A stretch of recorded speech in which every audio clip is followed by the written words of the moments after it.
ministra dice que no va a asistir. ¿Cómo prevé usted que pueda desarrollarse esa jornada? Natalie, buenos días y bienvenida. Janet, buenos días, gracias por la invitación. Buenos días a toda la audiencia que nos está viendo a esta hora en Vis a Vis. Pues claro, es sorprendente las declaraciones. Yo aquí creo que, el Twitter se ha convertido en un caldo de cultivo de la desinformación.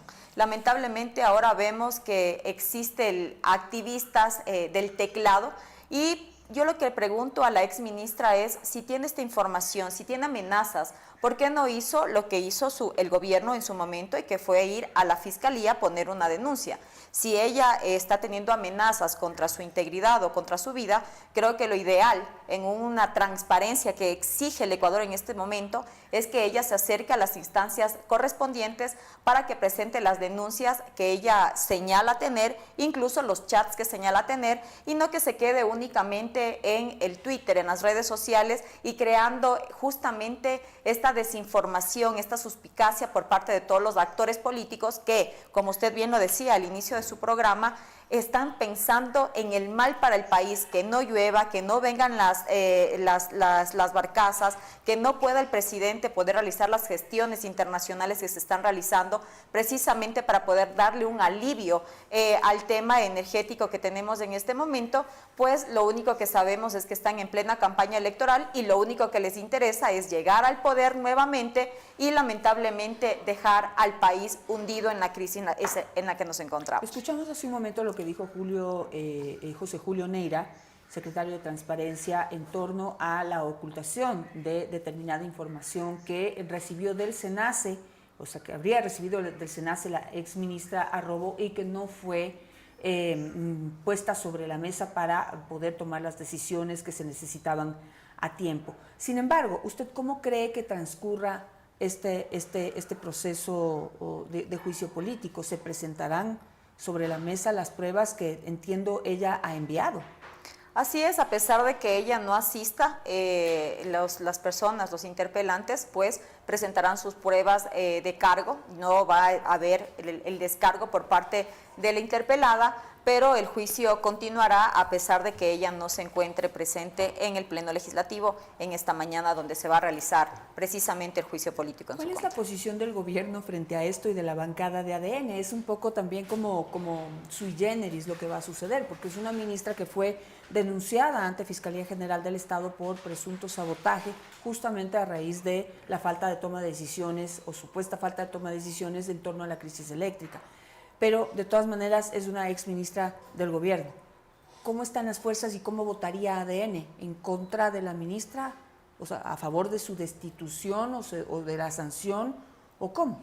Sí, nosotros vamos a votar a favor de la censura. Recordemos que fue el presidente quien le sacó del cargo, quien la cesó de sus funciones, y ella precisamente, si tenía todas estas advertencias como una persona, creo que con dignidad, lo que tenía que haber hecho ella es, al inicio, si presentó realmente como dice estas pruebas, tenía que haber renunciado y no como le está señalando en estos momentos por medio de las redes sociales. Además, hemos visto que el secretario Neira, él ha presentado sí evidencias en donde a ella le notifican y le hacen las advertencias y las alertas necesarias que precisamente se necesitaban para evitar la crisis profunda en la que nos encontramos sobre el tema energético. Ahora, en este proceso, bueno, quienes están impulsando este juicio político es el Movimiento Construye. De todas maneras, habrá ahí seguramente críticas, respuestas críticas al mismo gobierno. ¿Cómo van? ¿Están preparados para responder a eso? Sí, seguramente, pero nosotros vamos a responder con evidencias, con claras evidencias que tenemos, con la información que nos ha llegado, con la información que lo que se está haciendo en este momento para poder sacar al país de la crisis en la que nos encontramos. Eso creo que es lo que debería unirnos en este momento y cohesionarnos para poder dejar de hablar de la crisis, dejar de tratar de hundir más al país y tratar de levantarnos todos juntos por un solo Ecuador. Aprovechemos el tiempo y hablemos del tema que nos convocó para esta entrevista, y es el proyecto de ley que busca aprobar que las bases militares extranjeras puedan operar en nuestro país. ¿Cómo va ese proceso y cómo ve usted los consensos hacia una posible aprobación? Pues bueno, sabemos cómo empezó este proceso en la comisión ocasional para la reforma a la Constitución sobre las bases militares extranjeras. Somos minoría, somos una sola persona, que soy yo, de la bancada de ADN en esta comisión. Al inicio tenemos una presidenta que es de la Revolución Ciudadana y al inicio pues ella proponía que el primer debate sea tratado en 60 días, teniendo en cuenta que la ley estipula un máximo de 60 y un mínimo de 30. Nosotros como bancada propusimos que sea un mínimo de 30, teniendo en cuenta, Janet, que la un máximo de necesidad 30, o sea, que en 30 días ya exacto, que evacúe, porque eso lo permite la ley, ¿no? La ley dice se podrá realizar el informe para primer debate en un mínimo de 30 o en un máximo de 60. Ella quería poner el tope de 60, teniendo en cuenta que para el segundo debate nosotros tenemos por ley 90 días, ni un día más ni un día menos. Y nosotros, viendo cuál es la problemática y la visión de seguridad que tiene justamente el presidente Daniel Noboa en este combate al crimen organizado y teniendo en cuenta cómo nos encontramos en este momento, pues propusimos que sea de 30 días para que en este mismo año sea tratado en el Pleno Legislativo y de ahí corran los 90 días para poder seguir recibiendo a los expertos en la materia, en seguridad, en inteligencia, en defensa, a los constitucionalistas, incluso a los periodistas, a los colegas periodistas que realizan investigación de los temas de crimen organizado en el país, puedan ir para poder dar sus observaciones y pues tener un artículo bien hecho y que pueda coincidir a la segunda vuelta electoral, teniendo en cuenta, Janet, que ya tenemos un plan y un presupuesto electoral establecido para las elecciones del 2025 y tranquilamente se podría afinar ciertos detalles en los montos, pero no sería un referéndum única y exclusivamente para esta pregunta. ¿Cuáles son los puntos de coincidencia en la comisión y cuáles son los puntos de polémica en donde hay que discutir más, hay que escuchar más, hay que consultar más? Pues bueno, aquí el tema es ideológico, ¿no? Sabemos que en el 2009 el gobierno de la Revolución Ciudadana, del expresidente y prófugo, precisamente mandó a la base militar demanda que se encontraba en el país y desde ahí hemos visto cómo han ido cambiando el tema del delito. Antes era delito común, ahora tenemos ya crimen organizado. Y precisamente esa es la polémica, porque la Revolución Ciudadana y Pachacutic, valga decirlo, no se encuentran de acuerdo porque dicen que para qué vamos a traer nuevamente bases militares extranjeras si esto se puede hacer por medio de un acuerdo bilateral.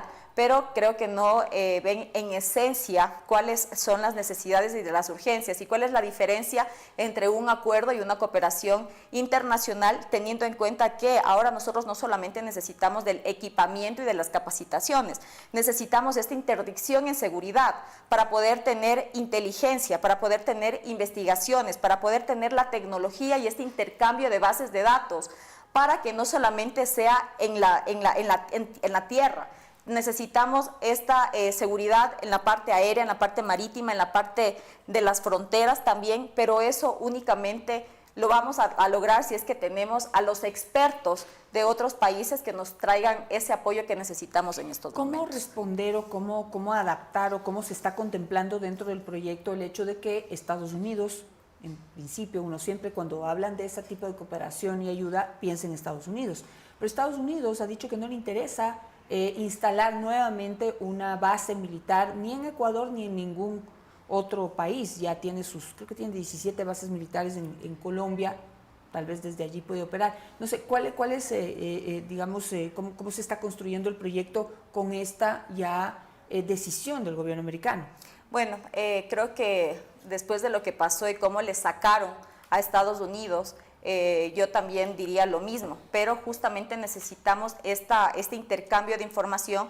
Tenemos una muy buena relación con Estados Unidos. En el momento en que se realice esto, pues podremos hablar, o no solamente con Estados Unidos, también los países europeos, que tienen también la experticia. Y sabemos, Janet, que ahora nuestra costa del Pacífico está contaminada y que no solamente llega a Estados Unidos, también se va a la parte de Europa, es a donde más va el tema del narcotráfico.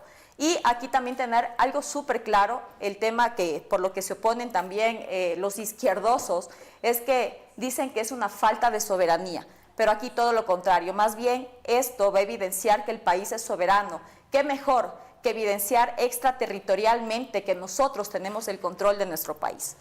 Claro, y ahí quizás valga la pena una aclaración más para nuestra audiencia. No es que vienen a instalar bases militares extranjeras, no es la idea del proyecto, sino seguirían siendo bases ecuatorianas en colaboración, presencia y actuación de militares extranjeros, pero bajo el mando y control de las Fuerzas Armadas ecuatorianas. Así es. ¿Es así? Así es. Vamos a fortalecer a nuestras Fuerzas Armadas, que incluso tuvimos comparecencias el día lunes, estuvieron todos los ministros del ramo de seguridad, además la canciller, estuvo el ministro de Gobierno, el jefe comando conjunto de las Fuerzas Armadas, en donde precisamente señalaron cuál es la necesidad, y ellos desde su experticia y desde dentro, lamentablemente las cifras no puedo decirlas porque fue en una sesión reservada que se manejó, pero ahí dejó en claro el jefe comando conjunto de las Fuerzas Armadas la urgencia que tenemos en este momento de actuar en conjunto, porque si el crimen organizado opera en conjunto, no solamente en el Ecuador, sino en el mundo, ¿por qué nosotros como ecuatorianos, como asambleístas, no podemos unirnos por el Ecuador y trabajar en conjunto para sacar al crimen organizado de nuestro país? Hay una duda que se ha puesto y es curioso porque se le escuché justamente a la asambleísta Garzón en otro medio de comunicación, en donde decía que tienen que limitar y decir exactamente bases militares de qué país pueden venir y no pueden venir, porque dice que si se deja abierto, y cito sus palabras, no podemos estar hablando de las bases norteamericanas, puede ser que mañana quieran venir aquí a instalar bases chinas. Entonces, bueno, fue curioso escucharle a ella decir eso, pero es una realidad. El dejar abierto, a futuro no sabemos quién gobierne, qué pase, y no es un riesgo eso, como dejar muy abierto. Mañana vienen a instalar bases militares de Irán o de Bielorrusia. Gracias por su pregunta, Janet, es muy importante, y aquí la necesidad también de aclarar que según lo expresaron ya el jurídico de la Presidencia de la República y también la canciller, esto no va a ser a dedo y según el gobierno de turno. Bueno, yo me voy, mañana viene la izquierda y voy a traer a la base de China, de Irán o de Rusia.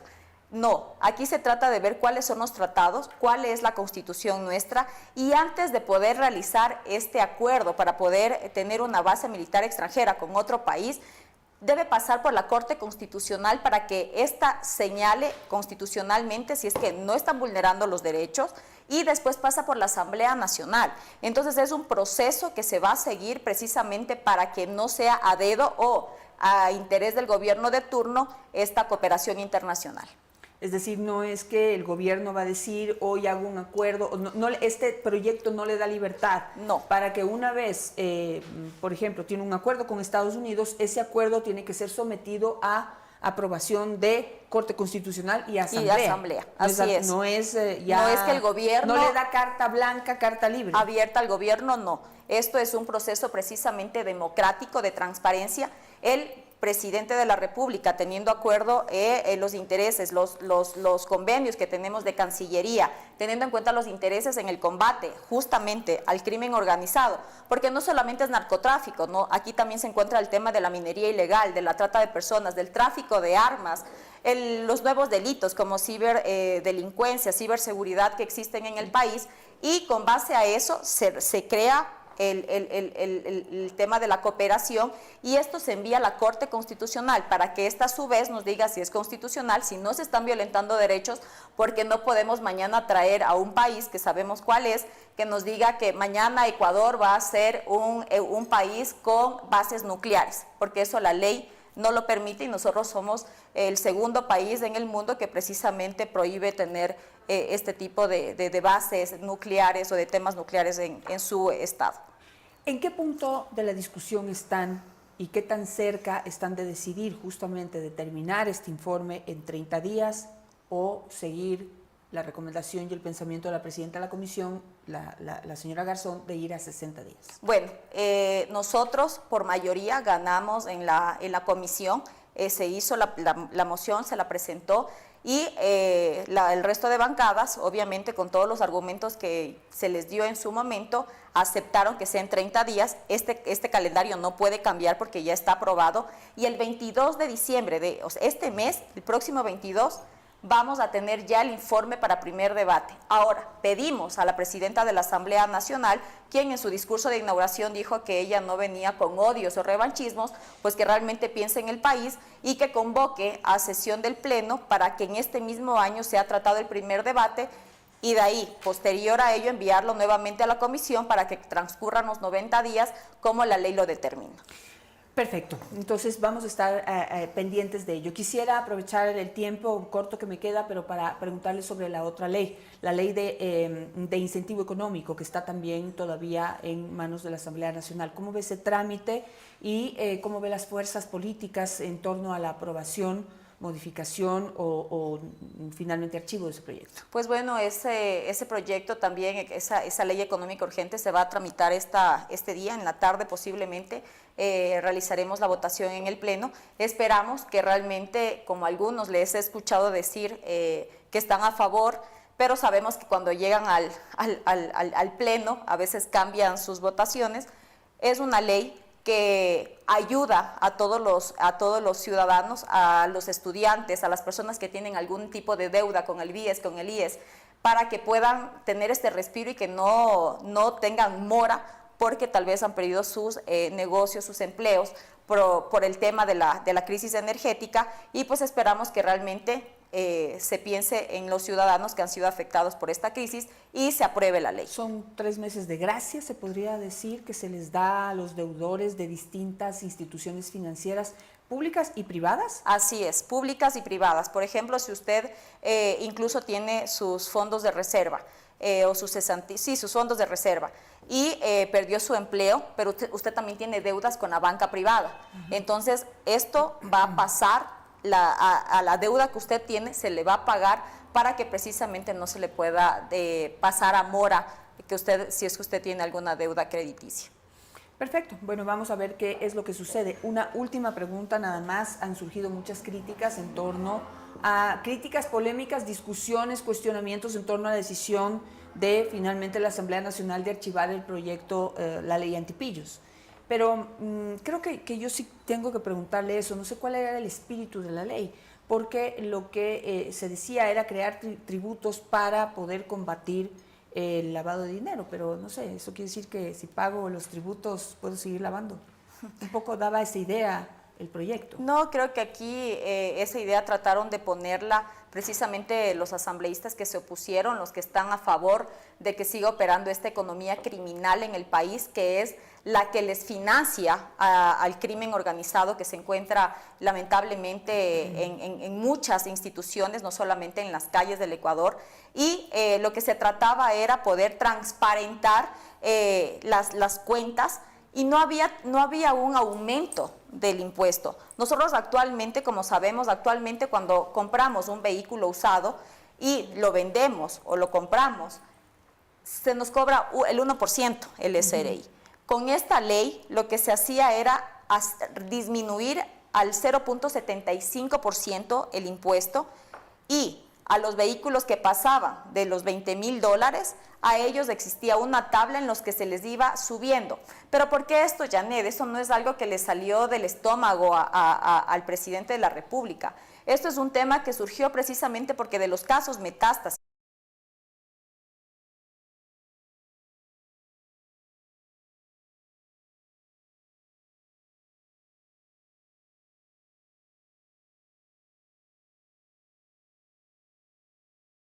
purga, plaga, que ha evidenciado y que ha puesto sobre el tapete la fiscal general de la Nación, pues ha evidenciado cómo eran estos negociados justamente en los patios de compra y venta de vehículos. También lo que se pedía es que se revise el financiamiento de los equipos de fútbol y el tema de las cuentas, como veíamos de Mayra Salazar, que tenía miles de dólares, y nadie decía nada, nadie hacía nada. Era precisamente poder darle este poder a la UAFE para que pueda ir con una orden judicial y revisar las cuentas que estén con alguna sospecha que se está realizando algo ilícito. Claro, lamentablemente nadie lo aprobó, a pesar de que en la comisión se hicieron algunos ajustes y al final no estuvieron del lado de este combate también contra el lavado de activos.